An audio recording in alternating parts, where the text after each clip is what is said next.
multiple. These people can't be stopped. I mean, there's nothing you can do to stop these people, and I don't feel like I can be stopped either. And I'm the kind of black that this is where I'm gonna get into a lot of trouble. I'm the kind of black that black people don't want to be. When I was a kid, I was jet black.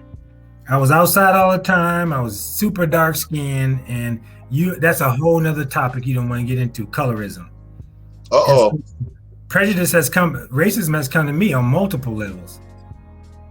And I don't think I've ever taken any of it to heart. And maybe that's why I don't feel like I can be stopped. Excellent point. Want to check out point number 4? Let's go. Critical race theory. Because, bro, you breaking it down. You know what I'm saying? You making it so that this so-called collegiate level theory, just from me and you kicking it, is really not applicable. I have multiple. You can't even see those multiple definitions of race. I see it right there in the front. Bam. There, and then bam. I got 3 more, and they're all different. Okay. Now, number 4, the importance. Oh, I'm sorry.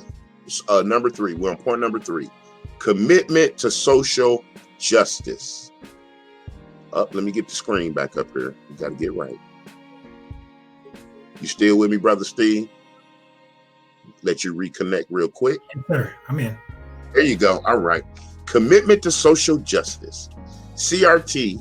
seeks to address why racial disparity exists in America, so to eradicate racism and eliminate oppression. A group of legal scholars in 1993 identified the end goal of critical race theory to go beyond just eliminating racial oppression and rather seeking to eliminate all oppression. That group wrote, the interests of all people of color necessarily require not just adjustments within the established hierarchies, but a challenge to the hierarchy itself. Now, Brother Steve, you can't be stopped. Your video went out, but there you go. You can't be stopped. There are scores of Black millionaires and billionaires in America. Is there a need for social justice as you see it?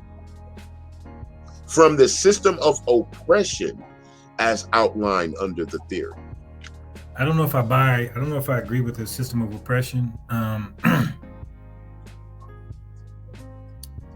Social justice. I think we may have to define that too. I'm not sure. Yeah, we may have to define that. Find out what social justice is, family.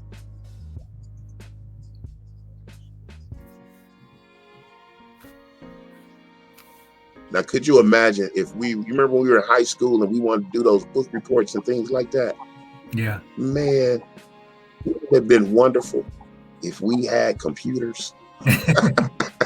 Google.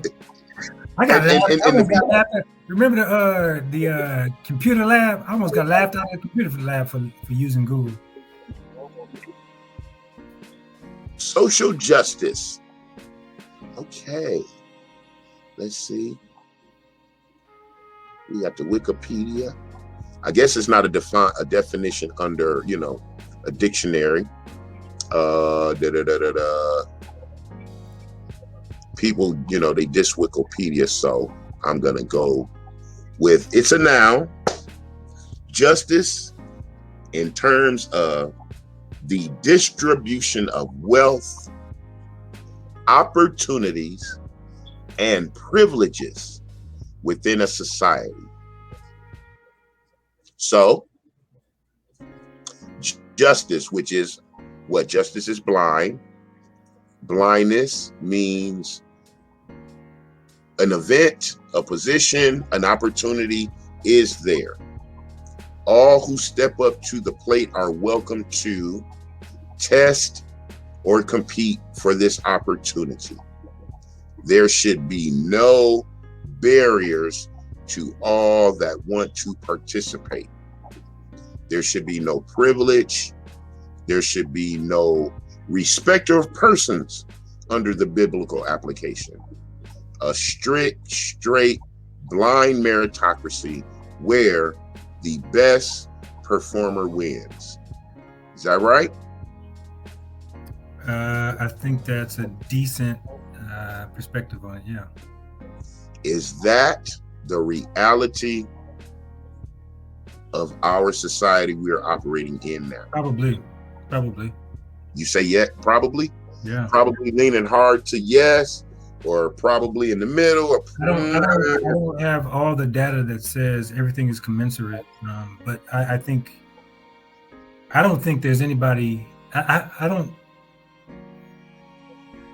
don't think there's anybody I know that's black that's playing a game that hasn't been successful. You know what I mean? Like, I don't know anybody that's been smacked down just because they're black or brown or Asian. Or I mean,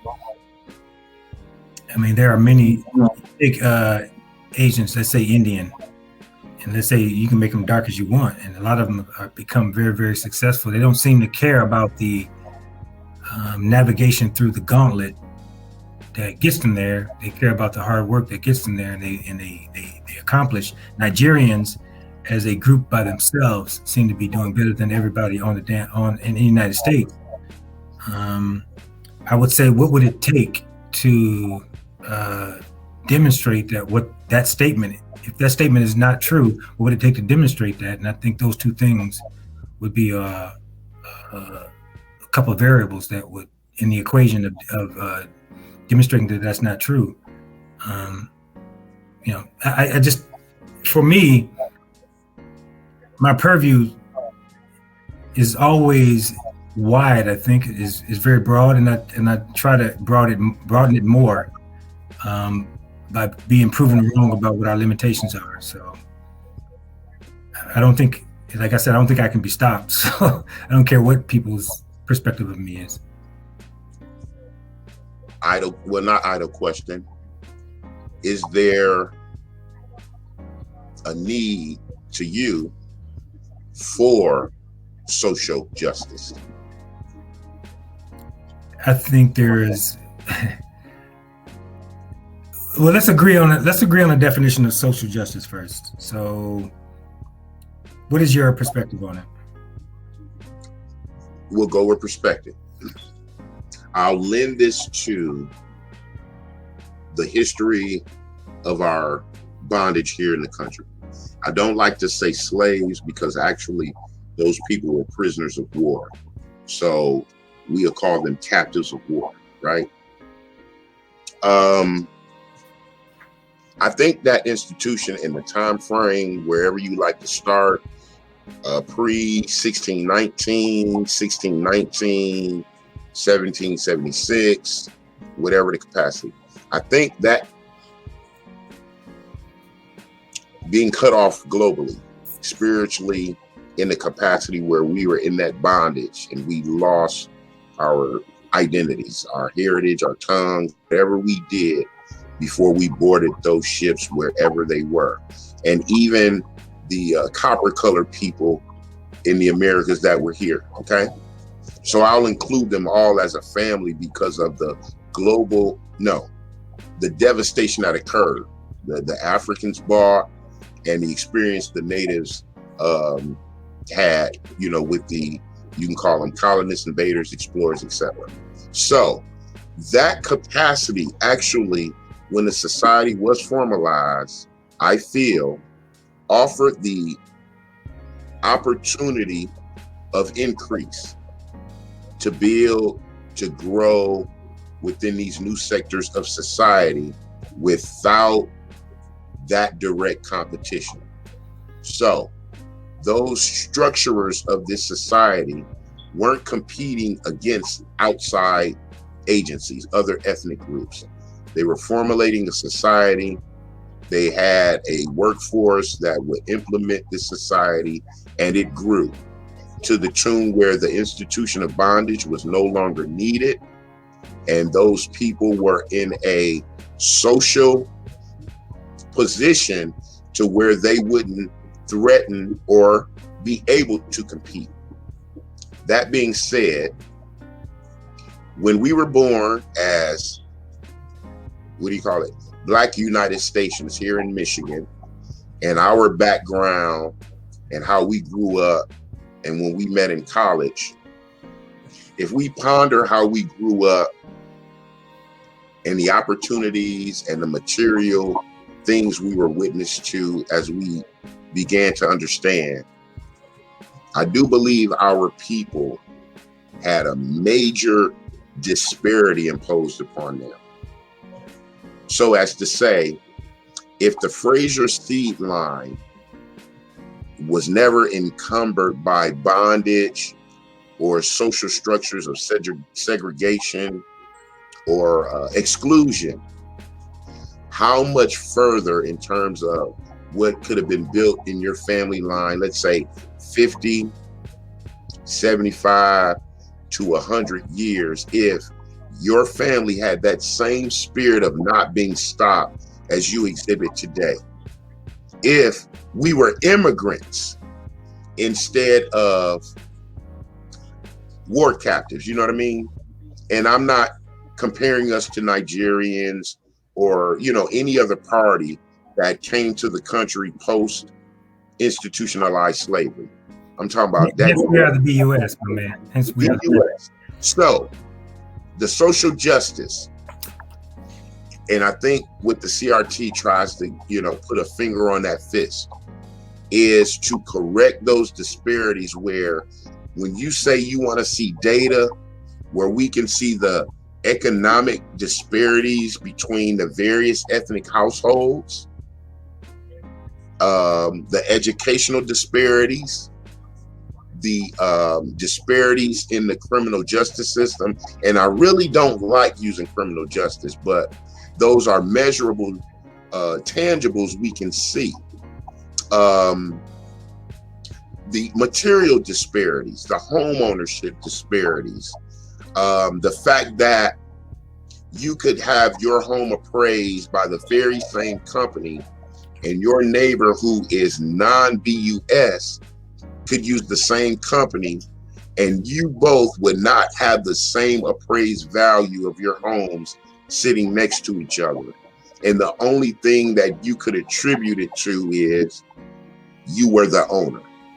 So I think the social justice, as they try to apply it with the CRT, is a remedy to those disparities. And the CRT gives a legal evaluation as to how those disparities began, right? So why would my grandmother be not able to read, and she's always lived in this country, and there were always schools, and it was never a hindrance for her to go? Just like we went to kindergarten, right? We just went to school, right? What is it about those earlier generations, our grandmothers, grandfathers, where if they were operating society with whatever the capabilities we do now, how much more would our names, the Kenny name, the Fraser name, be within the society, right? How many more of your family members would have went to college or been in a trade or created businesses than what we actually experience now, right? How many, me being the first to go to college was my experience, right? It wasn't my dad's and it wasn't my granddad's, whereas they would have provided insight for each generation as how to operate in that, right? So I'm the one who passes that to my sons. But how much more fuller would our family name, how much more material wealth or increased opportunities would we have if back in those latter days, our families were participating in the full pie of America? I know that's a lot, but you see what I mean? You put a lot on the table. I think there's something to be said for what you said, though. There's no doubt that there was many obstacles that were placed in the way of our ancestors. I won't say we. I don't really like to talk about like when we were slaves, and I was never no slave, and I'm in. Captives.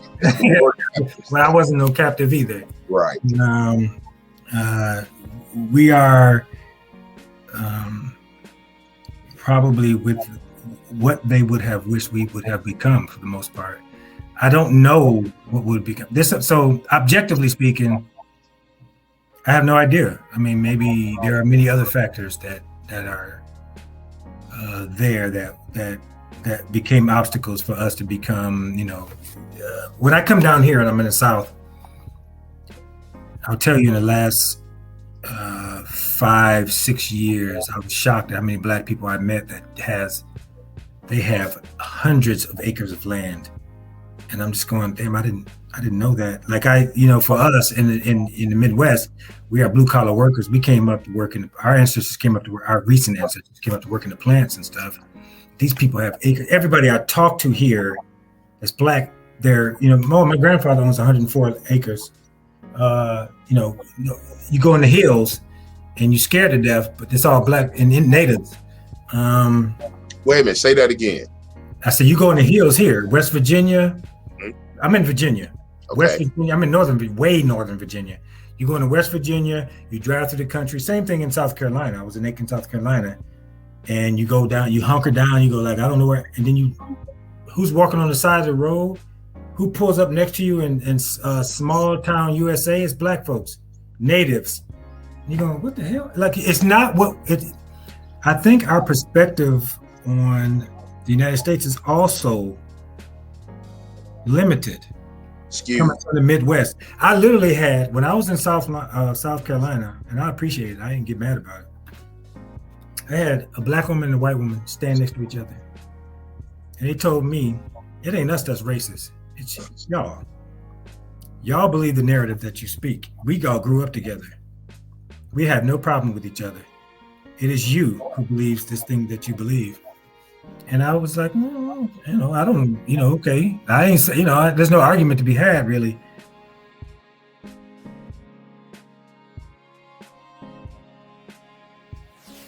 Revelations.Unveiled.Detroit.